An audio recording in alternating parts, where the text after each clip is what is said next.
Avignon is a treasure house of palaces, museums, and meandering lanes. In Provence in the south of France.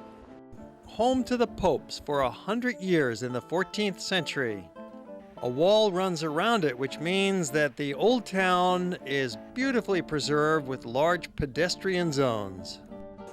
We're going to focus most of this program on walking through these very pleasant lanes, and we'll show you the parks and some historic sites, but mostly it's a time of people watching and strolling through the shopping center of Avignon.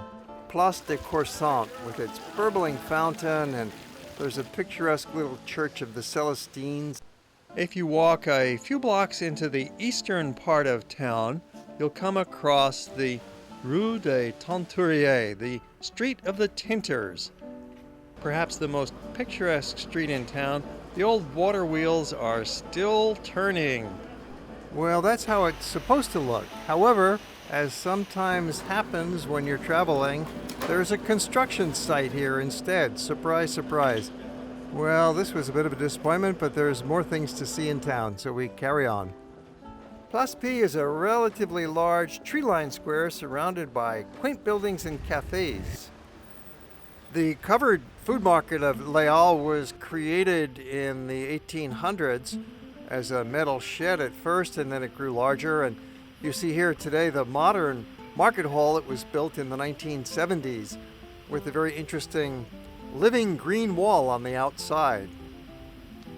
Across the street you'll find the Church of Son Pierre, which was built in the Gothic style in the 14th century and then completed in the early Renaissance style. The choir stalls are especially impressive with their elegant 17th century wainscoting.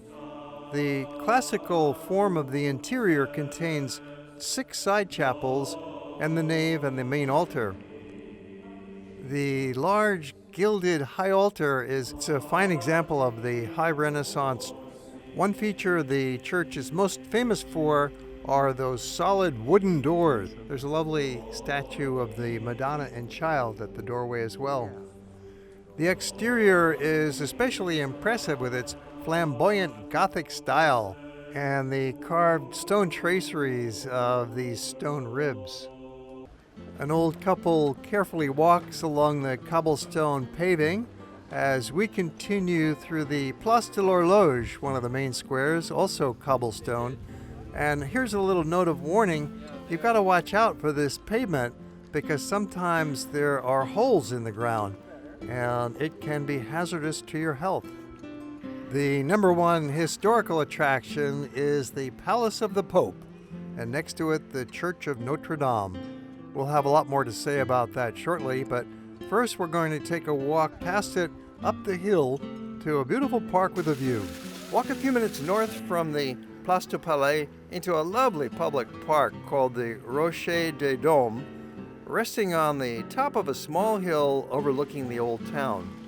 You also have a beautiful view of the Rhone and the Castle of Saint-André beyond from the Rocher des Doms, a lovely public park on the top of a small hill overlooking the old town. From the ramparts, take in the beautiful views across the rooftops of the city, and it's easy to walk down from here, and you'll be right back to the Palace of the Pope. This UNESCO World Heritage Site is considered the largest Gothic palace in all of Europe. There is a lot to see inside the palace, and I do recommend that you pay the admission and go visit all the rooms. In fact, we'll have a separate movie later showing you all about it. They have done an excellent job of creating fascinating exhibits inside the palace that will keep you spellbound. But if you don't have the time or the inclination for a full visit, you can get a small glimpse. You go in and you visit the wine shop and the gift shop. They're glad to let you in there at no charge, and while you're there, you can roam around a little bit. You can see this room. It's Hall of the Audience, one of Europe's largest secular Gothic interiors, which you may conveniently visit on your way to the free toilet.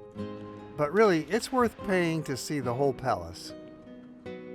When you go out the back door of the palace, you'll End up in the old neighborhood where ancient Romans first established their town 2,000 years ago. And that's about all that's left in Avignon from the ancient Roman structures. Return to the Place du Palais along an ancient lane adjacent to the palace, the Rue Peyrolerie, dramatically carved into the bedrock. It's like you're walking through a natural canyon. Back out onto the Place de l'Horloge, lined with restaurants and cafes and bars. It's a great spot in the center of town. Carousel is usually going. And check out these bubbles. This guy has got the biggest bubble ever, right out in front of the opera. This place is one of the central points of the city, and a good place to end this segment of our visit to Avignon. Stay tuned, we have a lot more episodes for you.